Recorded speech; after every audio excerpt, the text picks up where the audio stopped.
morning, or depending on when you're watching this, good afternoon, good evening, or good night. My name's Ross, and as always, told out of Voice of Radio. So today I want to talk about maybe the most underrated Pokemon in the Pokemon TCG, although I'm not entirely sure that's the best way to phrase it. It's a Pokemon that gets no love, but every single time we get a card of it, we end up getting a really interesting card, and still nobody plays it. So whether it's underrated, underused, I don't know the best phrasing here. What I do know is I love Veluza.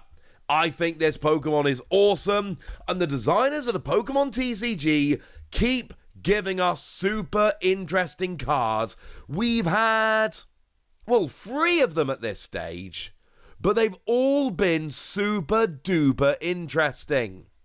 And let's start off with the most recent one that was revealed the other day, Veluza EX. Yeah, that's right. There's an EX of Veluza as well, and it's a promo, it's a gym promo. And they're supposed to be rubbish. They're not supposed to see any play whatsoever, and yet I really like this one. Now, what we've got here is a basic Pokemon, 210 HP, which admittedly is slightly low. Generally speaking, we would expect, 220, maybe up to 230 if we're getting a bit cheeky. But we've got ourselves a really interesting attack. No, I am not talking about the vanilla attack here. I'm not talking about single energy 30. Obviously, that is terrible. But what we've got here is an attack for free energy that does 120 damage. And if you're willing to discard your entire hand, which I'm aware is a lot, you do 240 instead. Love it. Absolutely love it. Because you see, 240 is a key number. Generally speaking, basic Pokemon go up to like 230, like Roaring Moon, for instance. And you're hitting 240 here, so you're absolutely golden, but it's not just that. It's also the fact that you're a basic Pokemon that uses water energy, so you are crying out at this stage to be used with Baxcalibur. This is going to go very nicely with Baxcalibur, because Baxcalibur will accelerate all of the energy onto here very, very nicely indeed. No ifs, no buts, no maybes, just accelerate the energy. And then, of course, you can use Chien-Pao to go and grab the energy back from the deck, and you have a different weakness to Chien-Pao, so you're covering that as well. And sure, you've got to discard your entire hand, and that's a little bit annoying, but use Bibarel. Sorted. And it honestly might even be an advantage, because by discarding your entire hand, you get a fresh new one with Bibarel, and it might be that you actually didn't have a low enough hand, etc., etc. Getting a brand new hand with Bibarel can be fun. You can even, if you want, combo this with Skwovet, shove your hand into your deck, draw one card, and either it's a card you can play, and then there's literally no downside. You have no hand, you discard nothing, you draw back up with Bibarel, jobs are good, or you discard one card and then you go. I think this is a way better card than people are giving it credit for.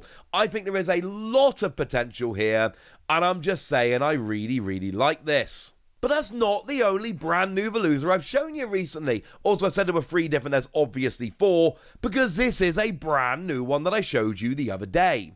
And I love this card, because now it's got 4 energy, 110, and it's not affected by any effects on the defending Pokemon.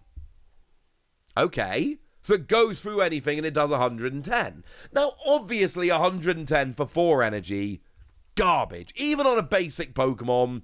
No, actually, no, that's not fair, because it is all colourless energy on a basic Pokemon, and 110 times by 2 is 220, which is a magic number for, say, Pokemon V, if you're hitting for weakness. And actually, there is an argument here that colourless energy, water Pokemon, you can splash it into another deck and have a water-type attacker. It's not a phenomenal argument, but it is an argument. But no, ladies and gentlemen, it's the ability I love here. Because for every Kofu card in your discard pile, you reduce the attack cost by 1. And you might notice that the attack cost is 4, and you can play 4 Kofu, or Haidai in Japanese, in your deck. Oh, look how that worked out, ladies and gentlemen.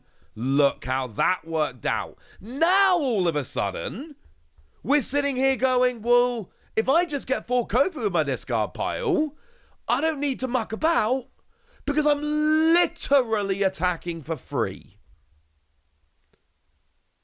110 damage, no energy.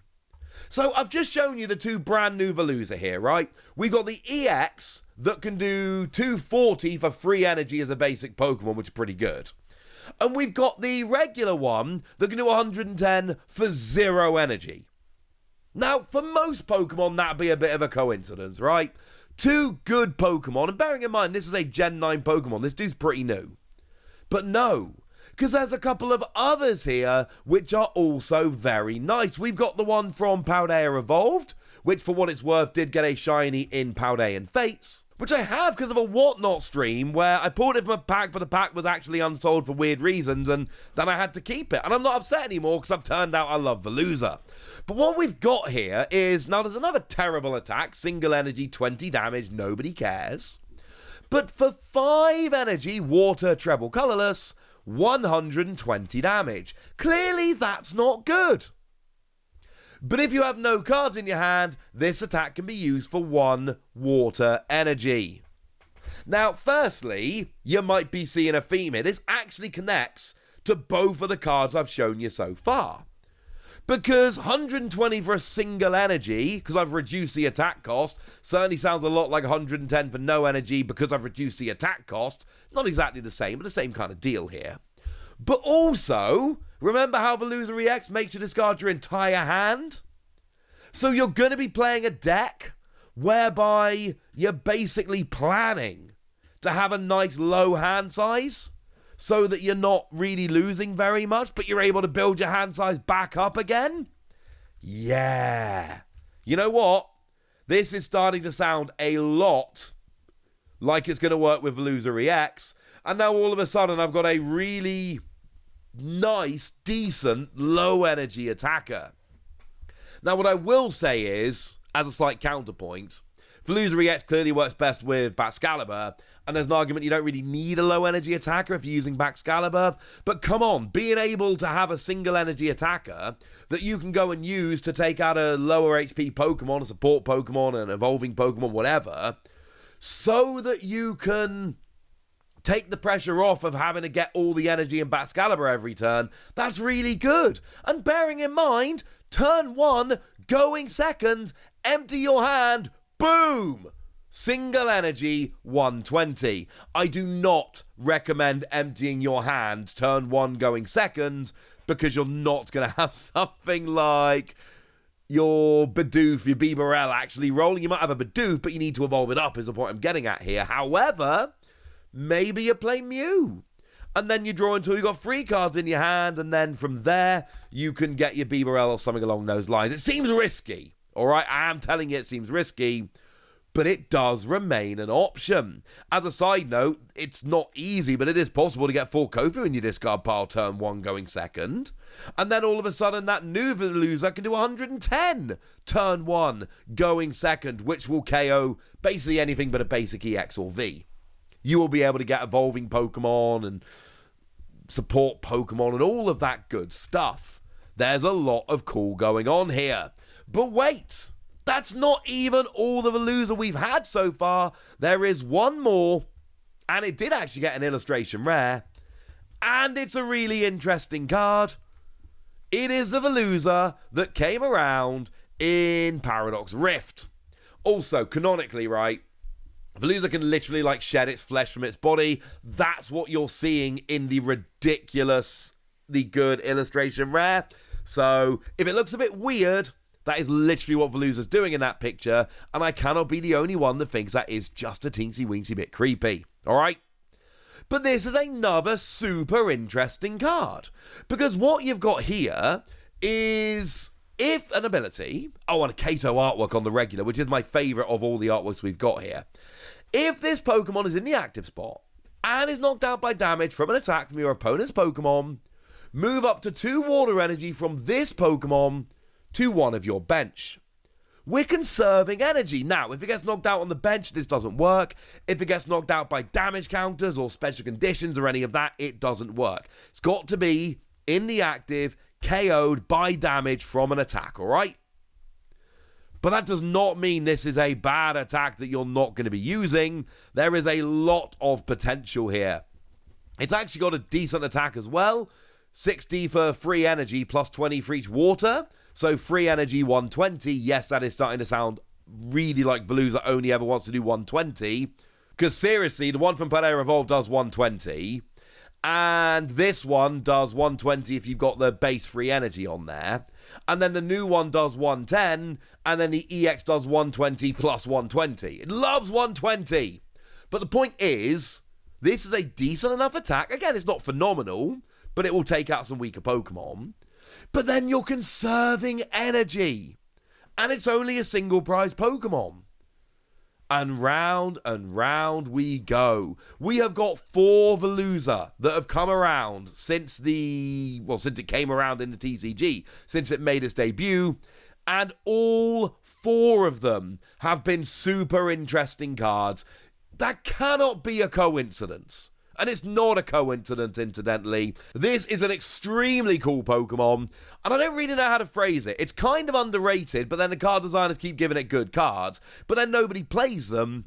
But all of them are interesting. We have not had a boring or completely terrible Veluza so far. And I know some of you are going to look at these and go, well, I don't really like them, I don't want to play them, and that's fine.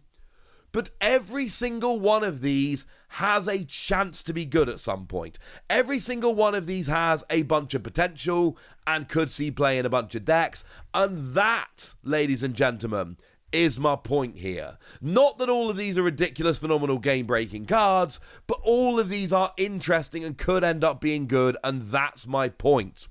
It's weird that we've already had 4 cards for this Pokemon, and we've already seen all 4 of them be potentially playable and interesting cards. That really does not happen very often, and that made it interesting enough for me to have a chat about. But we've had a chat about it now, so now it's over to you guys. Tell me what you think about all of this in the comment section. Get us! Be nice! Oh, and tell me which one's your favourite. And then make sure you like this video, subscribe to this channel, follow me on Twitter at TheWarScene. That's where we talk about Pokemon and a whole bunch of other card games. And please do consider checking out patreon.com/PTCGradio, where you can support the channel, get some bonus podcasts, join a Discord, and all kinds of fun things. And get shout-outs on the channel, like the lovely AB3, who's been a supporter of ours for a while now and is a very lovely person. So shout-outs to them for the support and the loveliness. But by far the most important thing, as always, look after yourselves till next time, would ya? Thank you very much for watching. My name's Ross, and you've been watching PTCG Radio.